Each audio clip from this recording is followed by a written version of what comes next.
Abra comigo Romanos capítulo 5 e versículo 20.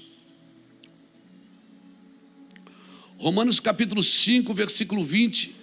Eu vou ler um texto um pouquinho extenso, mas é necessário. Que diz assim, Romanos 5, versículo 20.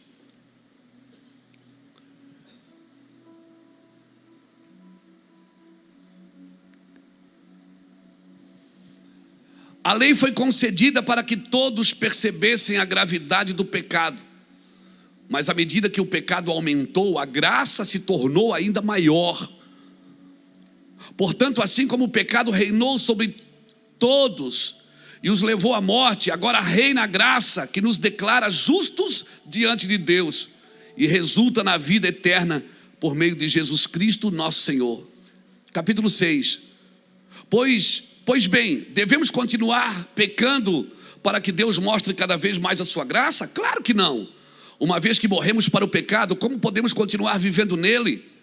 Ou acaso se esqueceram de que quando fomos unidos a Cristo Jesus no batismo, nos unimos a Ele em sua morte?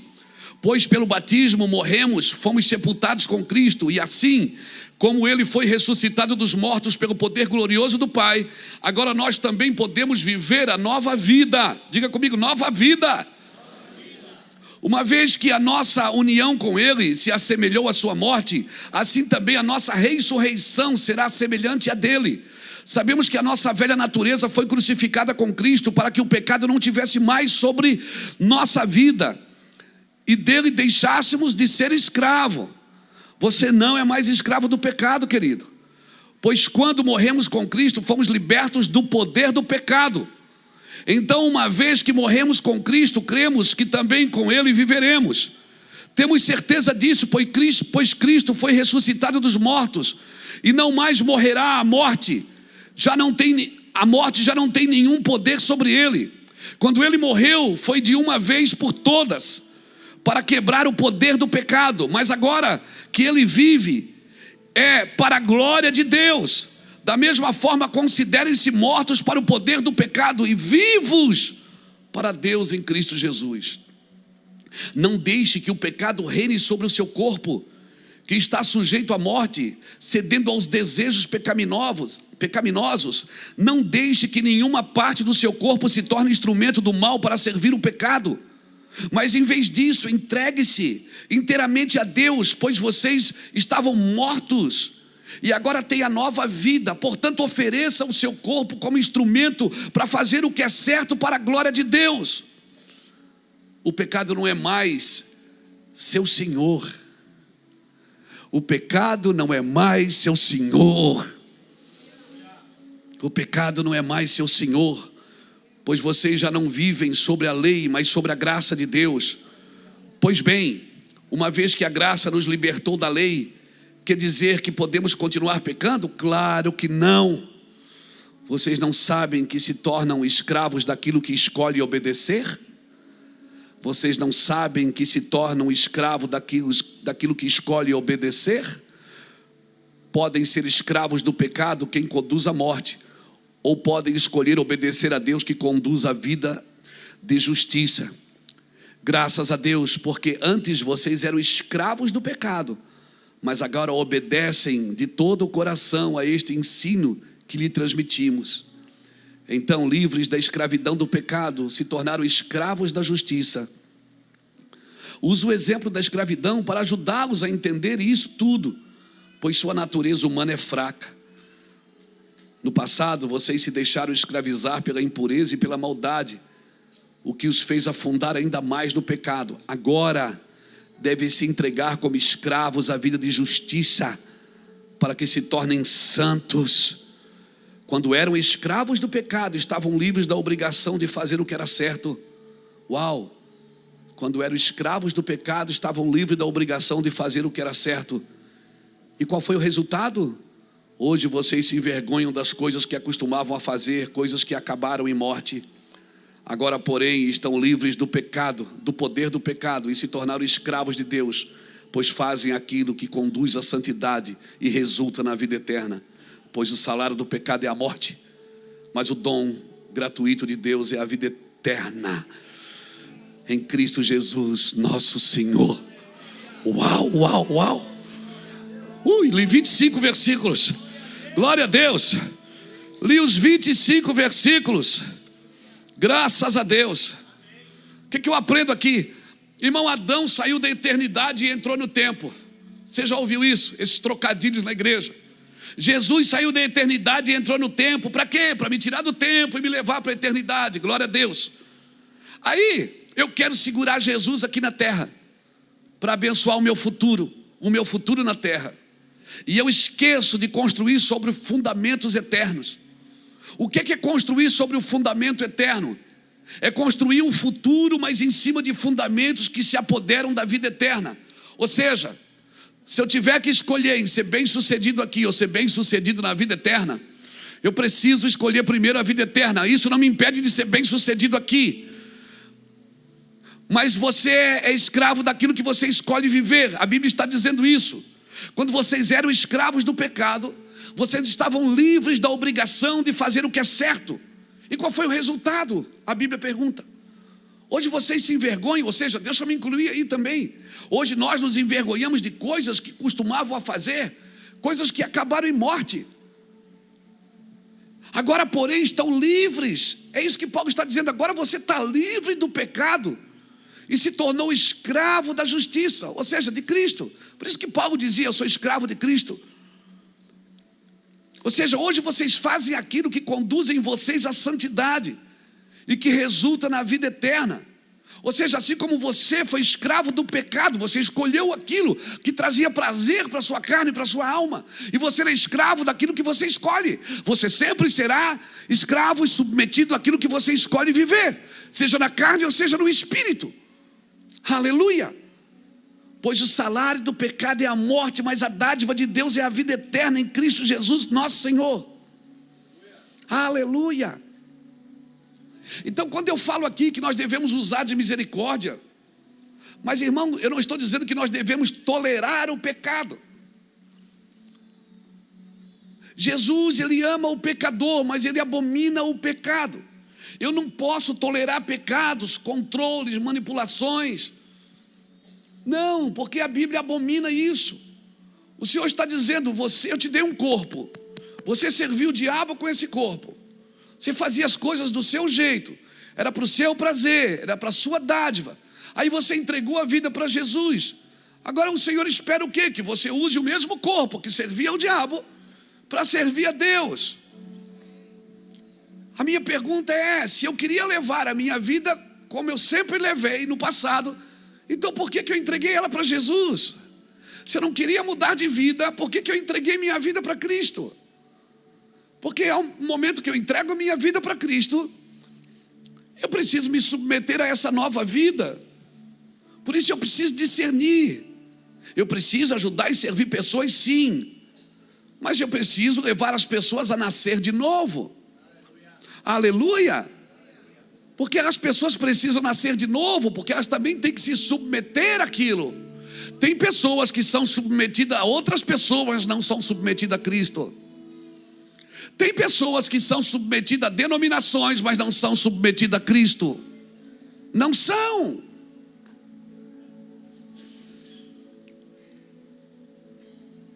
Então eu preciso entender isso.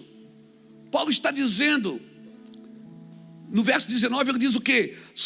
A sua natureza humana é fraca. Ele está dizendo: a sua natureza humana é fraca.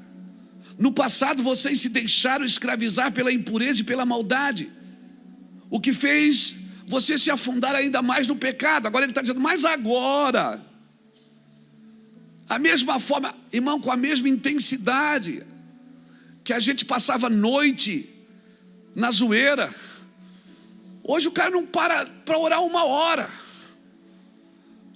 Então não diga para mim, se você não serve com a mesma intensidade a Deus que você servia a Satanás. Não diga para mim que você nasceu de novo. Porque quando você nasceu de novo, irmãos,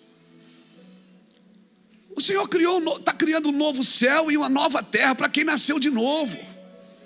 Se eu nasci de novo, a mesma intensidade que eu fazia com o inimigo, por isso que eu não paro.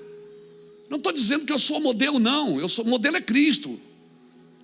Mas a mesma intensidade, eu vou fazer 58 anos, mas a mesma intensidade, irmãos, de buscar a Deus, de viajar, de pregar o Evangelho como se fosse a última noite, a última manhã, todos os dias.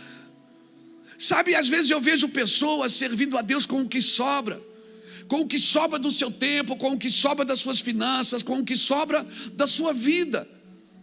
Eu faço tudo primeiro, e se tiver tempo eu vou servir a Deus. E eu não estou falando de vir à igreja, estou falando de servir a Deus, porque tem gente que vem à igreja e não serve a Deus. Eu preciso entender isso, que intensidade eu sirvo a Deus. Paulo está dizendo, você usava o corpo para uma coisa, usava a mente para aquilo. Meu irmão, era pouca balada. A gente no passado ia para a zoeira, chegava em casa de manhã, ia para o trabalho, trabalhava o dia todo. Eu não é? Turbinado.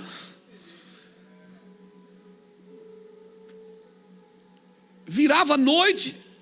Eu já fiquei 9 noites sem dormir. Você sabe o que é isso? Drogado. Aí eu aceito Jesus. Jesus muda a minha vida. Talvez seja por isso que aquele que muito perdoado, muito ama. Talvez seja por isso que o amor é mais intenso para aqueles que foram mais perdoados. Mas cara, eu sei o que Jesus fez na minha vida. Eu sei o que da onde Jesus me tirou. Não tem dinheiro que pague, não tem vida que pague, não tem mangueira que suporte. Eu sei de onde, e como não vou trabalhar melhor para o meu Senhor? Como não vou dar o melhor de mim sempre, o melhor dos meus recursos, o melhor dos meus sonhos, os melhores da minha vida? Aleluia! Você está me entendendo, querido? Às vezes eu vejo os crentes Nutella, os crentes meia boca, sabe, que se ofende por qualquer coisa, se machuca por qualquer coisa. Não dá para falar nada. Tudo ofende, tudo machuca, tudo fere. Geração Nutella, irmão. Geração que está ofendida com Deus, porque Deus não supriu o que prometeu. Na realidade, às vezes nem foi Deus que prometeu, foi alguém que estava no púlpito. Porque o que Deus promete, Ele cumpre na sua vida, amém, irmão? Ele vai cumprir na sua vida, Deus vai fazer do jeito, amém? Ah, mas eu recebi uma profecia, mas não se cumpriu. Mas tem profecias que são condicionadas. Se tu fizeres isso, tu recebe aquilo. Se o meu povo que se chama pelo meu nome se humilhar e orar, e guardar a sua face, buscar o meu nome, e se converter dos seus maus caminhos, então eu ouvirei do céu e sararei a sua terra. Há uma condição para a profecia que nós recebemos. Ah, mas alguém falou e não se cumpriu. Não se cumpriu, porque tem coisas que são condicionadas. A minha obediência, a minha rotina de obediência, a minha vida de obediência. Irmãos, Deus conta com você, querido. Aleluia, seja intenso. Aleluia, seja intenso. Aleluia. Aleluia. Oh meu Deus. Uma vez que a graça nos libertou da lei, quer dizer que nós podemos ou devemos continuar pecando? Claro que não. Paulo diz, claro que não. A graça não é um tapete para a gente esconder sujeira embaixo. A graça é uma oportunidade para recomeçar, se for preciso, sempre. Mas, querido, vocês se tornaram escravos daquilo que vocês obedecem. Nós nos tornamos escravos daquilo que obedecemos. E Paulo deixa claro, ele diz, eu estou usando a figura de escravo para vocês entenderem o que eu quero dizer. Ele está usando a figura de escravo porque escravo não tinha vontade própria. Você está me entendendo? É, mas Deus me deu um livre-arbítrio. Irmão, eu vou falar segundo está escrito Luiz Hermínio, capítulo 1. Depois que você aceita Jesus, irmão, e você vive uma vida intensa com Cristo, irmão, abre mão do livre-arbítrio. acorda de manhã e diz: o que é que o Senhor quer de mim? O que é que o Senhor quer que eu faça? Porque se a chave ainda está na tua mão, se você é que decide se Deus vai ou não vai, se Deus vem ou não vem, se Deus faz ou não faz. Às vezes a gente acha que é a gente que controla o coração de Deus. Às vezes a gente até determina, não é? Eu determino. E Deus fica olhando: oh, que bonitinho, Ele determina. Nós precisamos entender que nós somos escravos da vontade de Deus, irmãos. E se nós quiséssemos viver a nossa vida do nosso jeito, então por que a gente não entregou ela para Jesus? Porque o dia que você foi publicamente, levantou as mãos e disse: eu quero aceitar Jesus, você está dizendo: eu não vou mais cuidar de mim, eu não vou mais ser o meu dono. Ou seja, eu vou cuidar de mim, mas eu não vou mais ser o meu dono. Quem vai ser o meu dono agora é Cristo. Eu vou ser escravo de Cristo. Amém? Eu sou da orelha furada, Ele vai furar minha orelha e ponto final. Eu agora vou viver na sua vontade. Aleluia, aleluia, aleluia. Tem gente que para na minha frente e diz: pastor, o senhor não acha que é assim, assim, assim? Eu digo: acho. Então por que você não faz? Eu digo: porque eu não faço o que eu acho, eu faço o que Deus mandou eu fazer, e ponto final. Tem coisas que eu não faço, eu acho, mas eu não faço.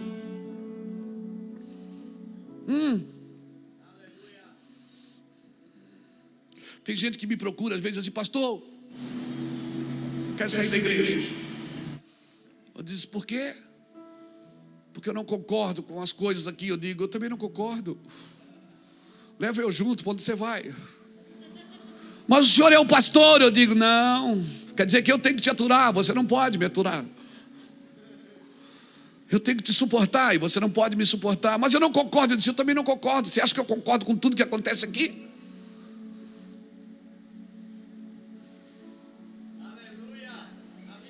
Você concorda com tudo que acontece na sua vida? Você concorda com tudo que acontece na sua casa? Você concorda com tudo que acontece no seu emprego? No seu trabalho? Você concorda com tudo? Claro que não.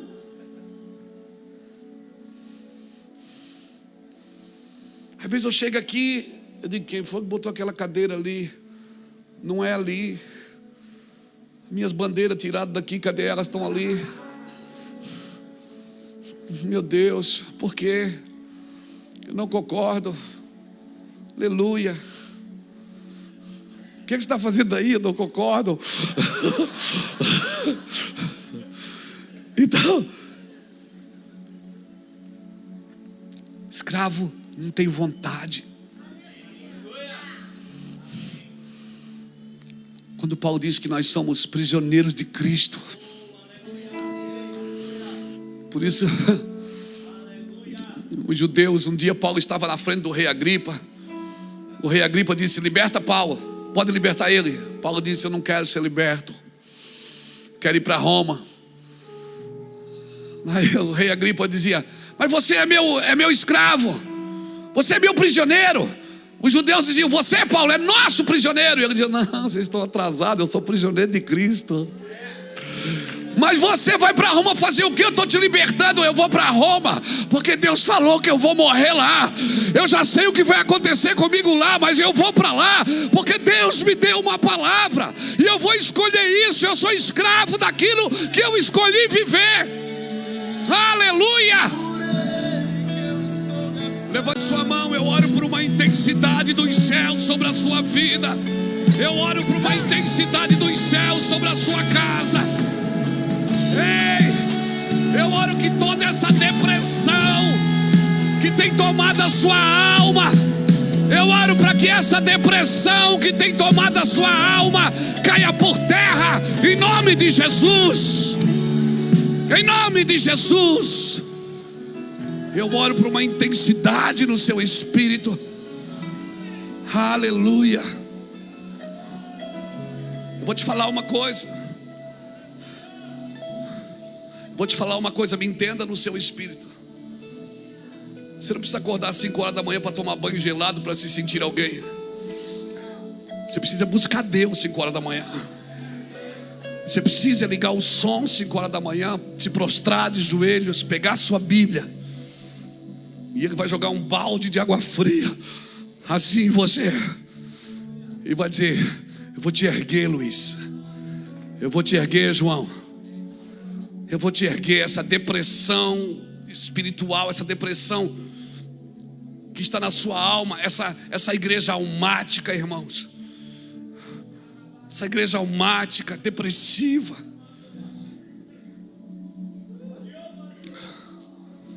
Nós queremos preservar coisas que Jesus foi desprezado por elas.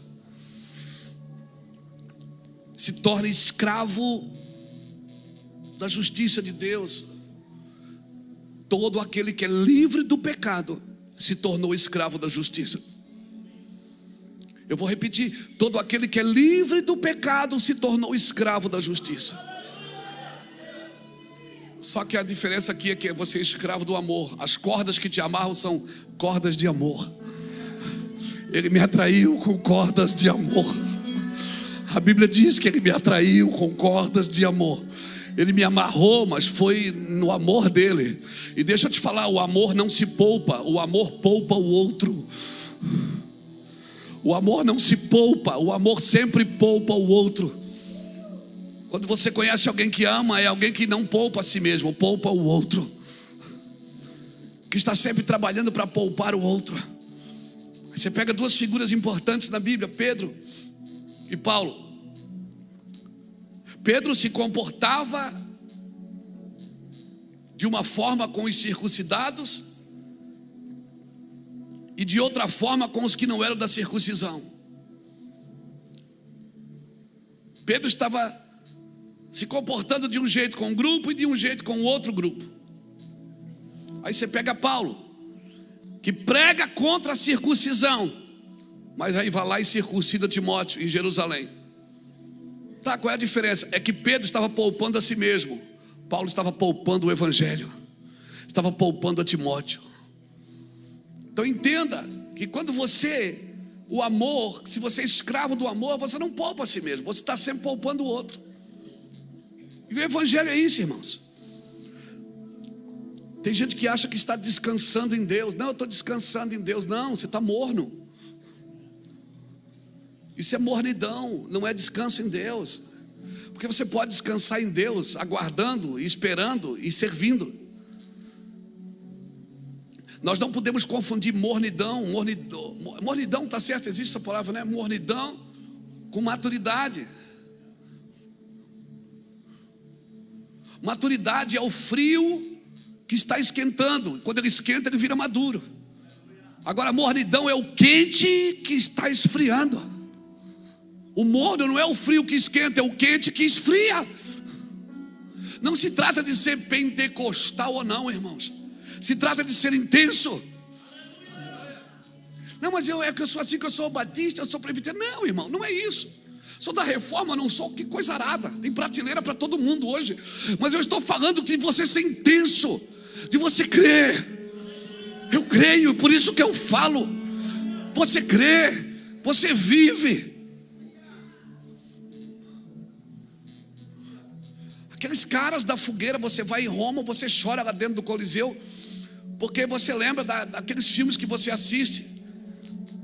O cara sendo queimado vivo, os filhos sendo queimados vivos. O cara diz: negue a Jesus. E ele vê dos filhos queimando vivo. E ele disse: eu não posso negar Cristo. Cara, às vezes eu vejo pastores brigando porque alguém tomou seu lugar no estacionamento. Às vezes eu vejo, cara, se você não está disposto a morrer por Cristo, não me diga que você está disposto a morrer por outra coisa. Está disposto a morrer pelo Flamengo, pelo Vasco? Está disposto a morrer pelo seu time? Está disposto a morrer? Não, se você não está disposto a morrer por Jesus, irmãos, a aliança com Cristo que você tem define todas as outras alianças. Então, na realidade, eu quero garantias em uma vida que Deus trabalha para me perder. Deus quer que eu perca. Deus trabalha para eu perder essa vida. E eu quero garantias nela. E Deus está dizendo: perde ela. E eu digo: me dá garantias nela. E o Senhor diz: perde ela. Irmãos, vil. Quando a Bíblia diz que eu tenho que separar o precioso do vil, vil é tudo que ocupa o lugar do precioso, mesmo que não seja pecado. Se está ocupando o lugar do precioso na minha vida, é vil. Mas não é pecado, mas pode estar ocupando o lugar daquilo que é precioso. Então não deixe que o pecado reine sobre o seu corpo, cedendo a desejos pecaminosos. Não deixe que nenhuma parte do seu corpo se torne instrumento do mal para servir o pecado. Mas em vez disso, entregue-se inteiramente a Deus. Paulo vem pedindo várias vezes aqui: ofereça seu corpo como instrumento para fazer o que é certo para a glória de Deus. O pecado não é mais o seu senhor. Você tem coragem de levantar a mão e dizer: o pecado não é mais o meu senhor? Vamos repetir: o pecado não é mais o meu senhor. O pecado não é mais o meu senhor. Eu sou prisioneiro de Cristo. Eu sou prisioneiro de Cristo. O pecado não é mais o meu senhor.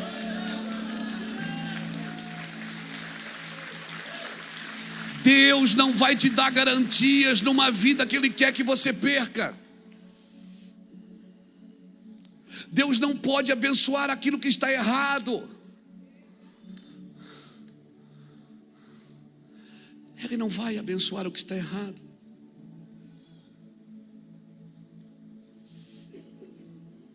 Não vai. Mas o homem é tão bom, mas está errado.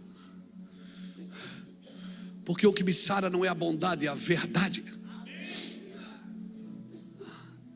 O que me transforma em um homem de Deus, uma mulher de Deus, é a verdade, não é a minha bondade. Mas Ele é tão bom, mas é verdadeiro.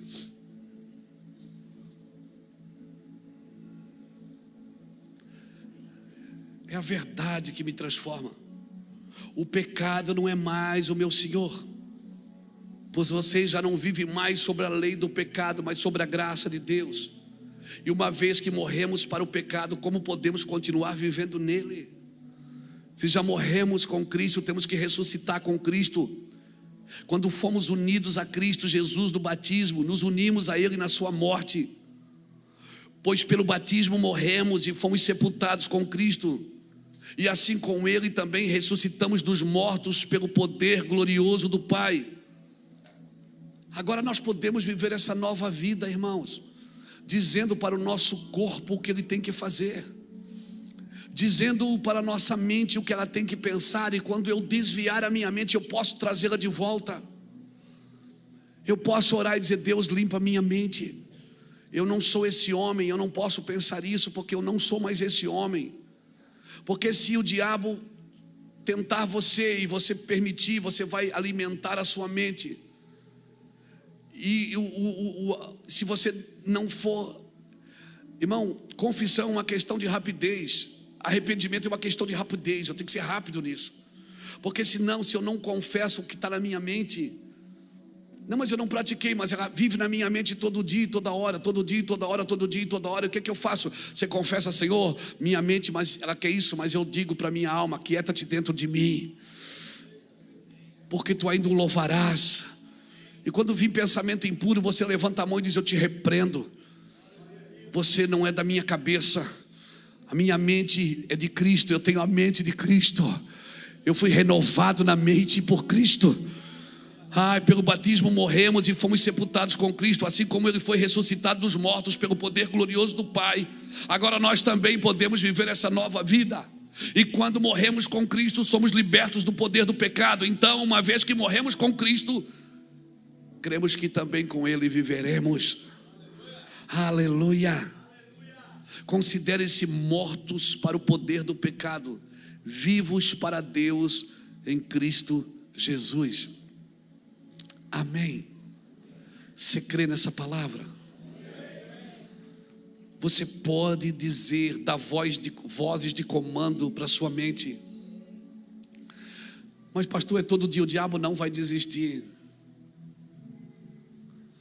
E eu vou te falar uma coisa: se você vem constantemente sendo tentado, constantemente sendo perseguido, constantemente sendo atraído para tentações, eu vou te falar uma coisa: grande é a obra de Deus na sua vida.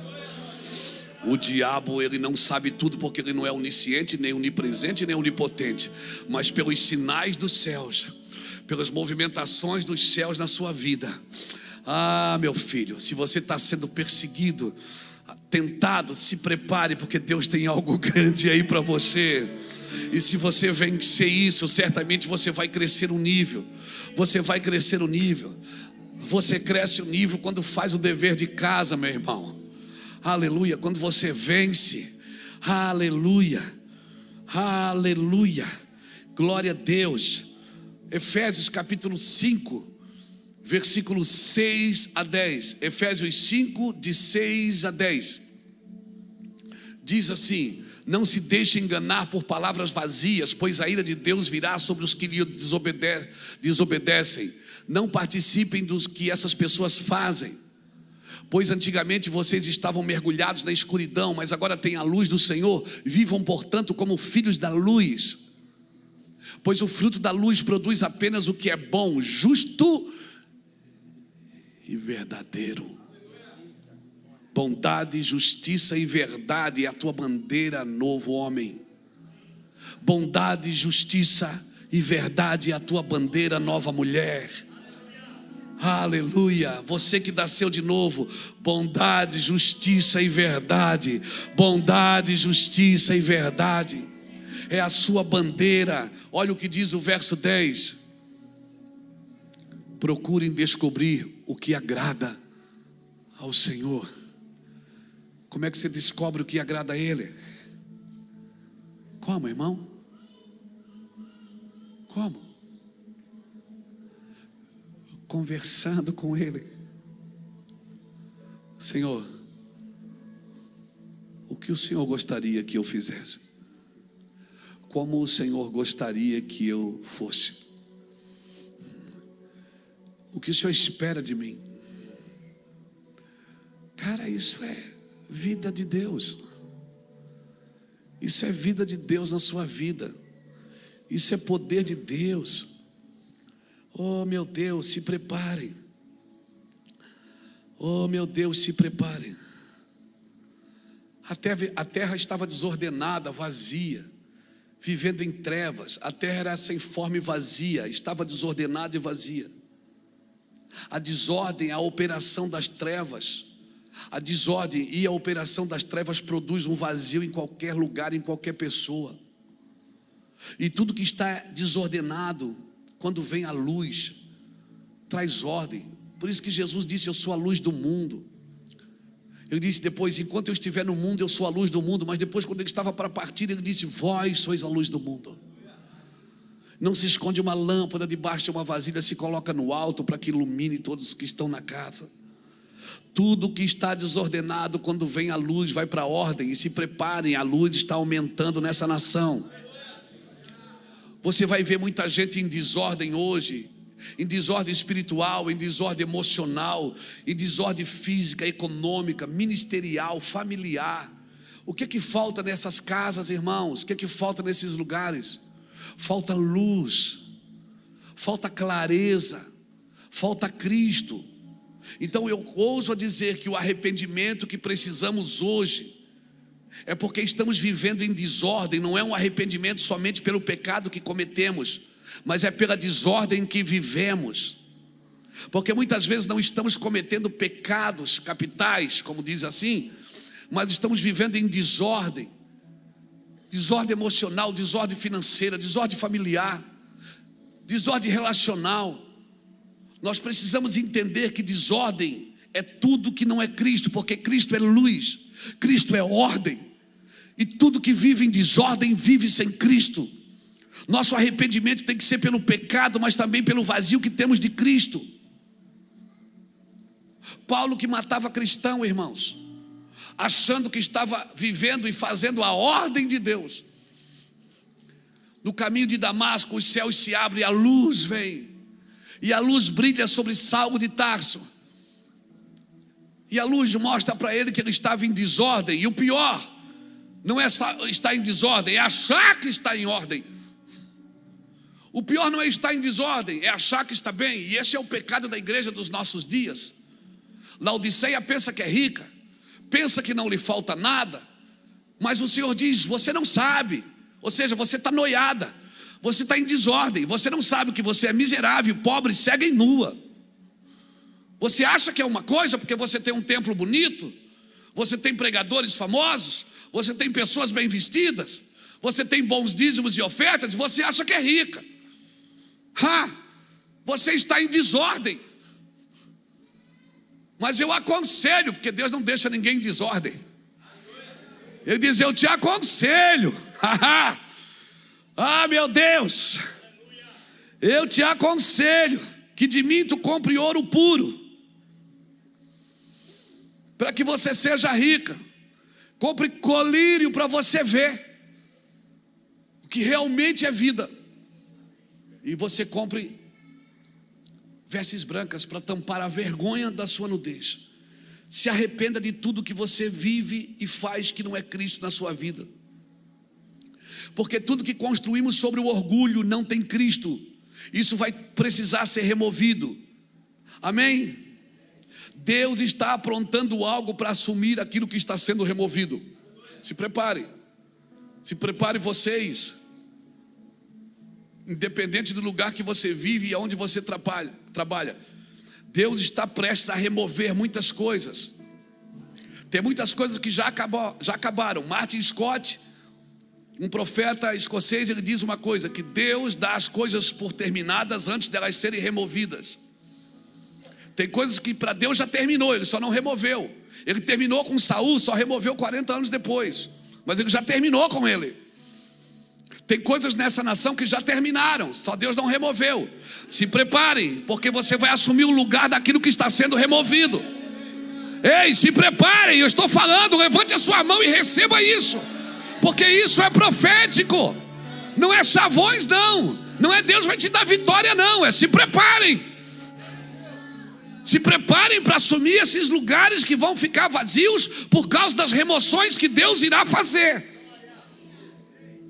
Deus irá fazer.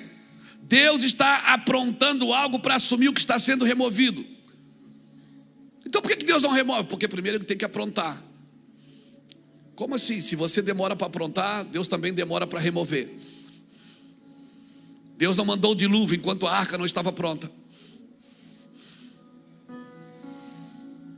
Os filhos de Eli não morreram antes de Samuel estar pronto. Saul não morreu até que Davi estivesse pronto. Deus está aprontando algo para assumir o que Ele está removendo. Ele não removerá até que tenha preparado o novo para assumir o removido. Então, o que é que eu faço? Nós terminamos aqui. Domingo que vem eu termino. Então não fixe os seus olhos naquilo que está caindo, mas fixe os seus olhos naquilo que Deus está construindo. Porque o que Deus está construindo é mais promissor do que aquilo que está caindo. Fique tranquilo. Isso faz parte do plano eterno de Deus. Você está entendendo, meu irmão? Então não fixe os seus olhos no que está caindo, mas no que Deus está construindo para assumir neste lugar. Quem sabe é você que vai assumir este lugar.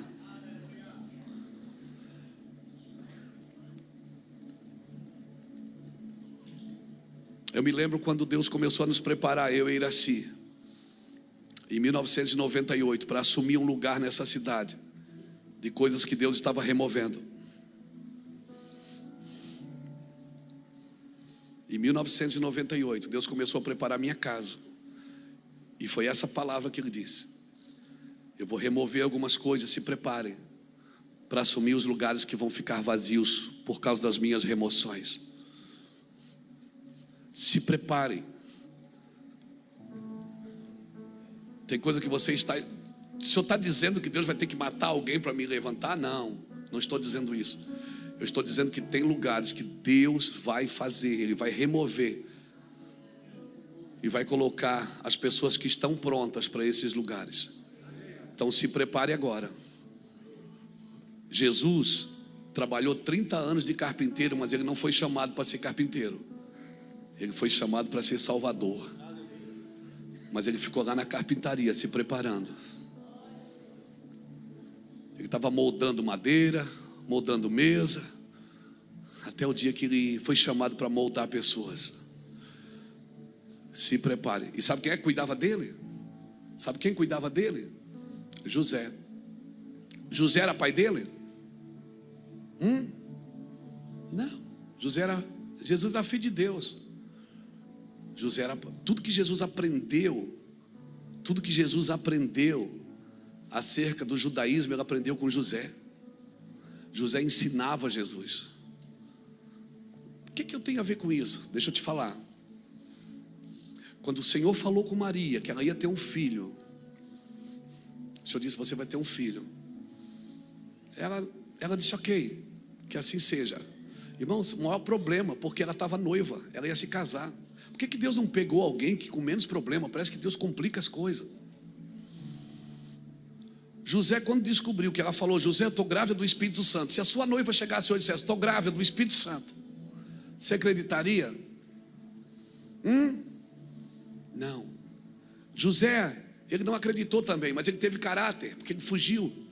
Porque ele podia ter pego ela pela mão e ter apresentado ela, e ela seria apedrejada. Mas ele teve caráter e fugiu, assumindo a culpa.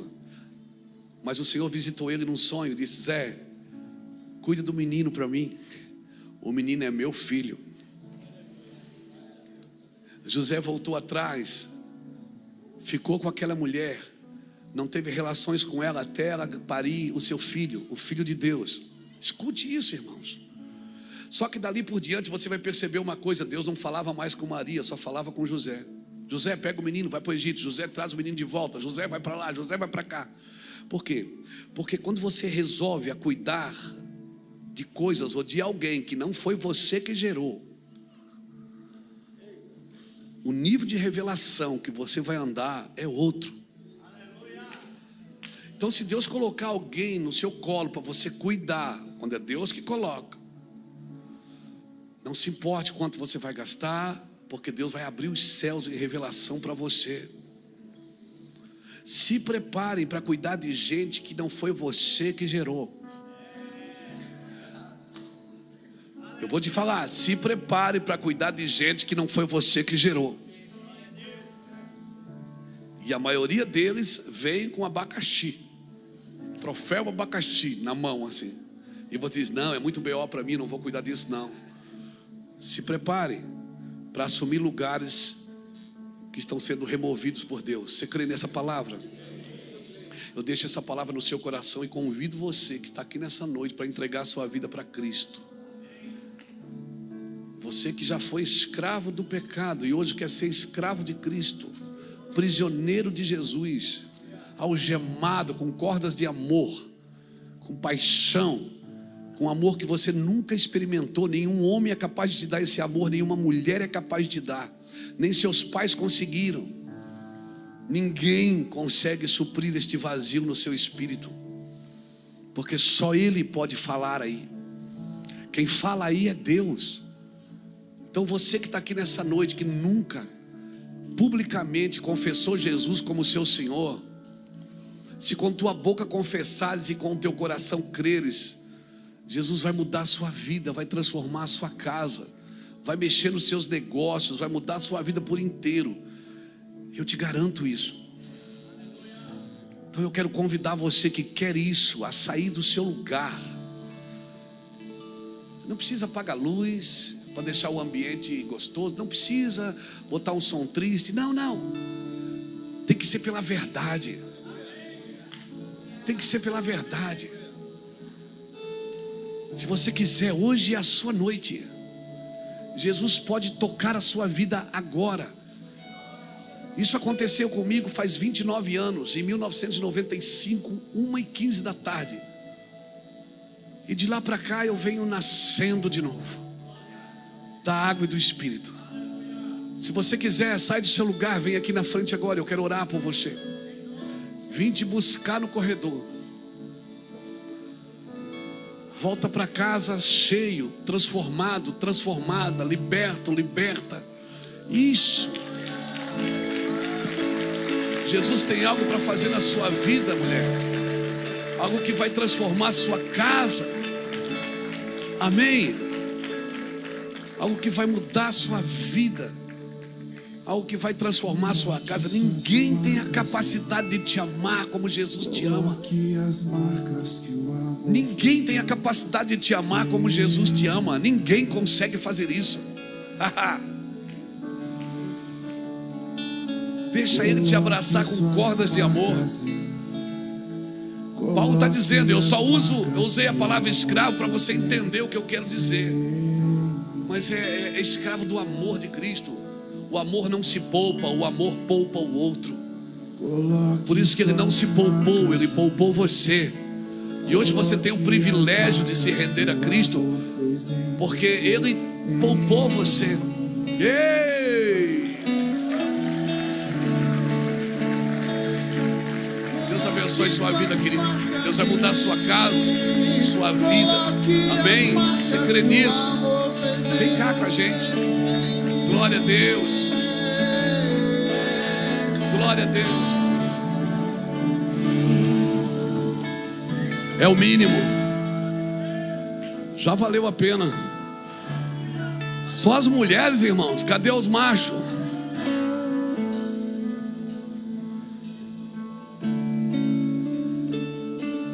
Cadê os homens?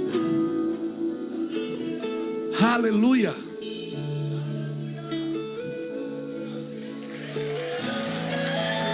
Hey!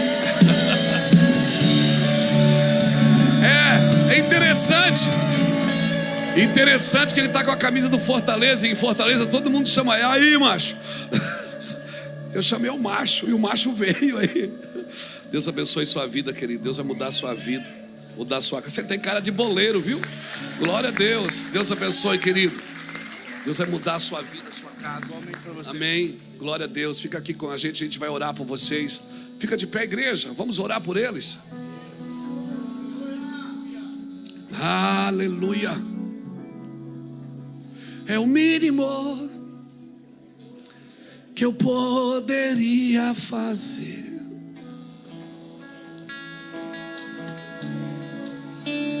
É o mínimo.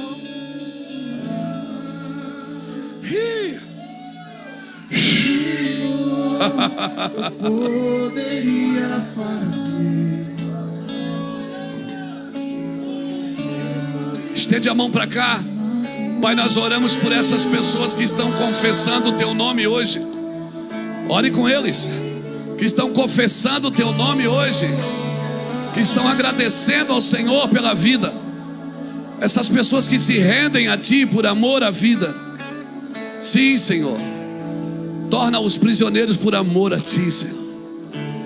Prisioneiros do amor de Cristo Jesus. Prisioneiros da verdade de Cristo. Prisioneiros da ternura de Cristo. Eu oro para que eles conheçam o Senhor de perto, poderosamente, em nome de Jesus. Amém. Amém. Dê um aplauso ao Senhor. Dá um brado de vitória. Yeah!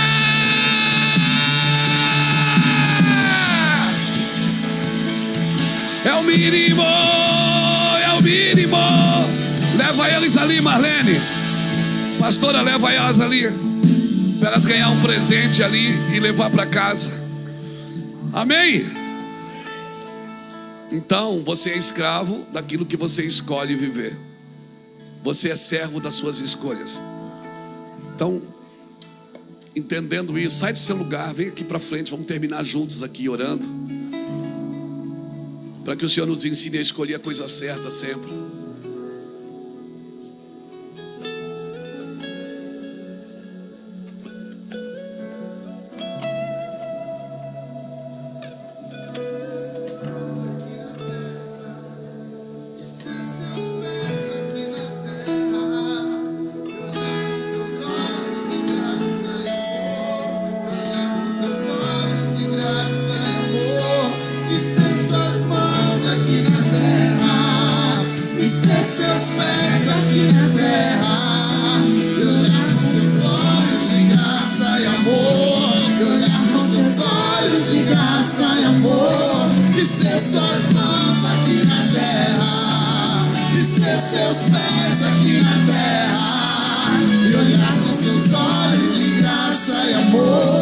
Olhar com seus olhos de graça e amor.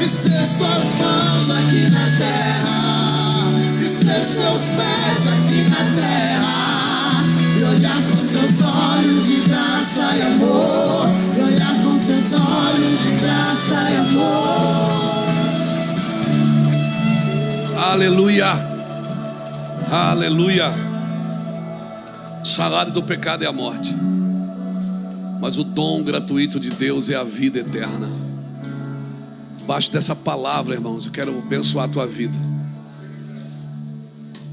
e declarar: seja intenso, irmãos. Nós declaramos isso. Seja intenso. Seja intenso como você é numa academia, como você é na sua vida profissional, como você é naquilo que você decidiu fazer. Seja intenso, irmãos. Mergulha firme de cabeça. Entra nesses lugares. Sabe, eu não me considero um pregador motivacional. Eu me considero um pregador de justiça. Hoje tem tanta gente falando de prosperidade, porque poucas pessoas falam de justiça. Se nós falássemos mais de justiça, não precisaríamos falar tanto de prosperidade, porque Deus quer nos prosperar. Agora, prosperidade não é ter de tudo, é desfrutar de tudo que se tem. Porque se eu não puder desfrutar, do que adianta ter? Ter para quê? Se eu não puder servir, ter para quê? Do que adianta eu passar horas e horas escrevendo, lendo, estudando, chorando, se eu não puder compartilhar isso com vocês? Do que adianta? Se eu não puder ir em outras nações, em outras cidades, em outros púlpitos, pregar essa palavra, do que adianta? Deus vai criar as ferramentas que você precisa, querido, para andar nos lugares que Deus tem para você.